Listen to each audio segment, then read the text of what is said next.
Bonjour à toutes et à tous les amis, on se retrouve pour la review de Friday Night SmackDown du 7 janvier 2022. Et donc pour commencer le show, nous avons eu la confrontation tant entendue entre Roman Reigns et Brock Lesnar. Et donc forcément ça a dégénéré, car simplement qui aura la garde de Paul Heyman, voilà ce qui est dit. Euh, donc forcément c'était sûr que ça allait péter, parce que c'était vraiment intéressant. Roman Reigns a dit que c'était une bonne idée, enfin, un match champion contre champion entre lui et Brock Lesnar avec les deux titres en jeu, mais pas la sienne. Il n'a pas aimé ce que Heyman a dit, Lesnar bien évidemment, ça c'est comme d'hab, ça ne changera jamais, bien évidemment. Et Roman Reigns profitait de la distraction envers Paul Heyman de Brock Lesnar, qui lui a demandé de se taire tout simplement parce qu'il disait n'importe quoi. Enfin, c'est pas qu'il disait n'importe quoi, mais c'est qu'il n'avait pas vraiment envie de, de quoi dire, comment dire, de se faire préjudice. Et on a profité donc pour claquer un Superman Punch à Brock Lesnar avant de quitter le ring. Ce regard choqué d'Heyman, il s'est passé. Deux titres sont mis en jeu, bien évidemment. Ça, on s'en doute un petit peu du côté de la WWE que ce sera, on verra ça l'année prochaine semaine. Mais la garde de Paul Heyman pourrait bien l'être vu la tournure des événements. C'est vrai que vu la tournure des événements, la garde de Paul Heyman peut rester suspecte parce qu'elle est assez étrange, comment dire, cette rivalité-là. Et ça permet surtout à Roman Reigns de, comment je peux vous dire ça, d'être mis en avant tout simplement. Les dernières semaines, il a été pas assez mis en avant. Bah là, hier soir à SmackDown, il a claqué un Superman Punch à Brock Lesnar pour montrer que c'était son show et lui le patron. Et c'était bien vu de sa part. Et c'est tout ce que je veux dire sur ce segment. Bref, c'était un bon segment. Ensuite, après, on a eu donc Rick Briscoe et Sami Zayn. Donc, Sami Zayn, notre ami Sami Zayn, tout simplement a perdu sur, à cause d'un roll-up en étant distrait par Shinsuke Nakamura. Ça paraît logique qu'il ait perdu vu la distraction qui l'a perturbé. C'est logique en fait qu'il ait perdu parce que si vous voulez mon avis sur ce match-là, bah, Nakamura Zayn va avoir très certainement au Royal Rumble, pour ceux qui ne le savent pas. Et encore une fois, bonne année à tous. C'est pas ce que j'ai dit. Bref, je le refais une deuxième fois. Et donc, sur ce que je veux dire, je continue. Zayn était furieux d'avoir perdu. Et Johnny Knoxville, donc, est entré par surprise derrière Sami Zayn, il a fait partie par-dessus la troisième corde. Et donc, WWE a annoncé qu'il était qualifié pour le Royal Rumble match. Donc, oui, Johnny Knoxville sera dans le Royal Rumble match masculin. Pour ceux qui ne le connaissent pas, vous allez le découvrir durant le Royal Rumble. Je pense que ce n'est pas un lutteur, mais que c'est un homme qui peut, comment dire, être mis en avant dans les prochaines semaines. Donc, il faudra vraiment suivre ses aventures pour être là, quoi. D'ailleurs, Rick Books a dominé une majeure partie du match, enfin, en tout cas, le début, tout simplement. Il a dominé au début du match, avant de simplement,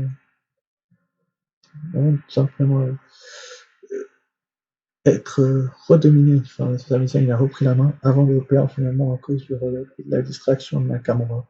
C'est vraiment cool que Zayn ait, comment dire, ait été à la hauteur des événements, mais après, il faudra voir la suite de la rivalité.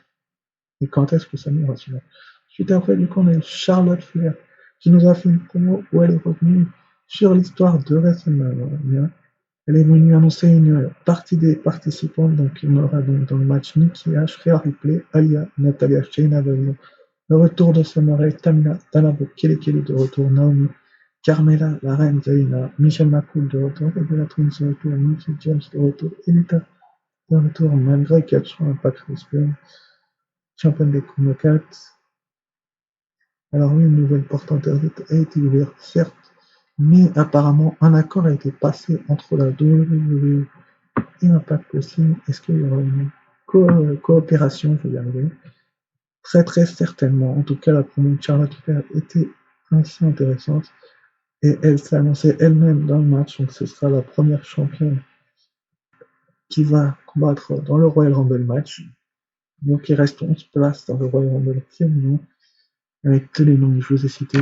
Et franchement, quand je regarde la liste de ce Royal Rumble avec les Bella Twitch, Charlotte Flair, Mickey James, et tant d'autres noms, Nikki H, Rhea Ripley, Zelina Carmella, bref, et j'en passe, je me dis qu'il y a vraiment moyen que la WWE nous sorte un match que beaucoup de gens vont apprécier. Je m'explique. Michelle McCool, elle a énormément d'expérience. Lita aussi, et Bella aussi, Mickey James aussi, qui est aussi, Summer aussi. Les autres, vous les connaissez, vous les voyez chaque semaine, mais déjà, ces légendes-là ont énormément d'expérience. Et dans ce type de match, ça pourrait les relancer. D'ailleurs, qui vous dit que Beth Phoenix ne sera pas dans le match, ou qu'elle sera au Royal Rumble avec le ministre Maryse Frey? Bref, on ne sait pas trop, il faudra voir, mais très certainement quelle y sera. Et Charlotte Flair qui veut faire l'histoire, ça peut être vraiment cool, si vous voyez ce que je veux dire. Ensuite, après, elle a été interrompue par Naomi. Donc, Charlotte Flair a annoncé ce qu'elle veut choisir sa challengeuse. Et donc, elle veut écrire l'histoire. Bref, c'est pas ça que c'est pas là que je voulais en venir. Ensuite, après, du coup, on a eu Naomi qui a interrompu Charlotte Flair et on a eu un match entre les deux. Un contenders match, donc un match aspirant. Donc, si Naomi remportait la victoire, elle avait une opportunité au titre pour le titre de championne de SmackDown, mais malheureusement, Sonya Deville a décidé de lui mettre le bâton dans les roues. Et du coup, Charlotte Flair s'est imposée avec la Natural Selection. Sonya Deville avait annoncé auparavant que le match ne pouvait pas se finir par des comptes à l'extérieur, ni par disqualification. Du coup, Charlotte Flair s'est imposée avec la Natural Selection et Naomi n'aura pas sa chance au titre. Bref, on sait tous la tournure de la réalité, on ne sait pas pourquoi Sonya Deville s'entête chaque semaine à embêter Naomi, mais ça commence à être lourd en fait. Au bout d'un moment, on sait tous que la WWE apprécie Sonya Deville. Hein. D'ailleurs, on ne sait pas si elle sera dans le Royal Rumble féminin ou pas, il reste une petite place, avec tous les noms que vous avez cités, bien évidemment. Et Charles Flair qui veut créer l'histoire, on ne sait pas du tout qui sera dans le match. Tout ce qu'on sait, c'est que enfin, on sait qui sera dans le match pour les 19 minutes, mais pour les 11 autres, on ne sait pas trop. Sans doute qu'on aura du Luke Saga. Peut-être du Sean il faudra voir, de Alexa Bliss, ça me semble dans d'autres pharaons, il faudra voir. Mais, en tout cas, ce qui est sûr, c'est que Alexa Bliss, pour moi, il sera, parce que, vu la tournure des événements qu'on a eu à Extreme Rules l'an passé, donc en 2021, pour le Raw Women's Championship, entre les deux jeunes femmes, vu que Charlotte Flair s'est annoncée dans le match, et que Charlotte Flair a détruit la poupée de Alexa Bliss, je vois pas pourquoi Alexa Bliss ne viendrait pas se venger en soyant la championne de SmackDown en l'éliminant pour lui priver d'écrire l'histoire tout simplement, et c'est une jolie vengeance, je dirais. Bref. Ensuite, du coup, après on a eu un épisode avec Baron Corbin qui devait interviewer Drew McIntyre qui n'a pas pu venir. Madcap m'a un petit peu moqué de lui, il est arrivé. Malheureusement pour la WWE, on sait très bien que McIntyre est laissé. Et donc, du coup, Happy Corbin et Madcap ont battu les Viking Raiders avec la punchline de Moss sur Eric. Donc, Eric et Madcap Moss, Madcap Moss et enfin Happy Corbin, sont parvenus à repartir victorieux de ce match. Et ça c'est de bon augure pour la suite des événements. C'est un petit peu le SmackDown qui relance les rivalités, enfin qui lance les nouvelles rivalités.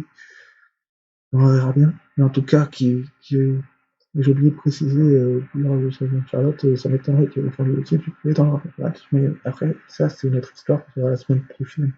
Ce que la WWE nous réserve, je suis de retour pour les analyses, donc je pourrais vous analyser ça. Faire des reviews tout simplement. Et des points positif, il y en a énormément. Reigns, Lesnar, l'annonce de Charlotte, et puis en point neutre, on mettra le match de Rick Books contre Sami Zayn et le match par équipe donc de Happy Corbin et Matt Capmos face à l'ami comment dire face aux amis de King Raiders. Alors que Charlotte Naomi, c'est un point positif pour moi qu'il faut parce que le match, si vous voulez le voir, je vous le conseille parce qu'il a été vraiment exceptionnel. Enfin, la suite des événements, il faudra la voir dans les prochaines semaines, mais c'est cool, je trouve. Je l'ai trouvé cool. Et la suite de la rivalité, je la trouve cool aussi. Bref, ensuite, après, du coup, on a eu le main event. C'était un street fight, donc c'était notre ami, nos amis, pardon, les Usos, donc la Bloodline, qui ont défié, qui ont battu donc le New Day. Donc le New Day, c'est Kofi Kingston et King Woods pour ceux qui ne le savent pas. D'ailleurs, on a eu les annonces aussi on a eu l'annonce aussi de Sheamus dans le Rumble match. On verra bien s'il ne reviendra pas dans le Royal Rumble masculin. Donc il va voir John Claude tu peux essayer du côté droit. Bref, en tout cas, les Usos ont gagné ce match avec le 1D, parce qu'ils appellent ça le 1D. Donc le 1D, c'est du 3D, enfin c'est le 3D tout simplement, à travers la table sur Kofi Kingston dans un street fight. Donc c'était un bon match, oui. Et qui a montré en tout cas, du côté de la WWE, on a tenu à montrer tout simplement que les Usos étaient la meilleure équipe. C'était le dernier match de la rivalité. Est-ce que who's next pour les Usos? J'ai des petites hypothèses bien prévisibles. Les Viking Raiders, par exemple, pourraient obtenir un match face aux Usos. Qui ça encore? Il y a plein d'autres équipes qui pourraient y avoir. Angel Garza, Humberto Carrillo, qui sont du côté de SmackDown, pourraient être dans un match face aux Usos. En tout cas, tout ce qu'on sait, c'est que les Usos sont la meilleure équipe de SmackDown, parce que à la WWE, c'est hors et ça, mais je pourrais pas vous le contester.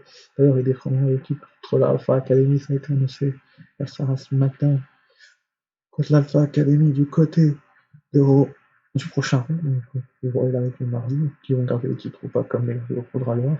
Mais en tout cas, on espère vraiment que la WWE va, comment je peux vous dire ça, va se relancer et va relancer le potentiel. Ensuite, du coup, après, on a eu Dan Pierce avant ce match-là, bien évidemment, qui a, comment dire, qui a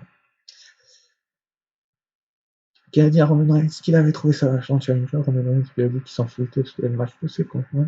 Et ça a tapé la porte de Roman Reigns. Et Rollins est arrivé et s'est moqué, enfin a rigolé un peu derrière un fait plus fort, Seth Rollins du coup a rigolé et s'est moqué de Roman Reigns qui donc visiblement défendra son titre au Royal Rumble face à Seth Rollins. Donc on l'a vu ce match de nombreuses fois. D'ailleurs les autres contre nous les externes ce match-là. J'attends de voir la suite du mettre en point neutre, c'est le seul point neutre de la soirée. Mais je sens qu'il va être bon parce que la séparation des mains, un coup, les rumeurs disent en tout cas après que cette fois était normalement celui qui devait remporter c'est enfin une petite apparemment Rollins n'aurait pas dû gagner le titre du côté des One parce que c'est n'importe quoi, bref, c'était lui qui devait le conserver. Mais en tout cas, Rollins va avoir une opportunité de se faire face à son ancien frère d'armes du Shield, Roman Reigns, le chef de tribu. Donc sans doute que Roman Reigns ira à Raw et Seth Rollins à SmackDown, puisque c'est la saison du Royal Rumble, les brands s'échangent. Et, et ça peut être vraiment cool que la WWE tout simplement nous mette pardon, l'envie, l'eau à la bouche tout simplement de faire ce genre de truc. Comme je vous l'ai dit, Vox 4, c'est avec moi, Reigns Lesnar, Naomi Charlotte, et le Street Fight était le moment meilleur de la soirée. Mais ce Roman Reigns, Seth Rollins, nous met l'eau à la bouche pour le Royal Rumble. En plus, je laisse un lâcher. En tout cas, on a hâte d'y être. Mais en tout cas, je vous retrouve moi mardi pour la review de Friday Night SmackDown. Non, pardon, de Monday Night Raw du, on sera du 10 janvier 2022. Donc, sur ce, je vous dis ciao, bye bye.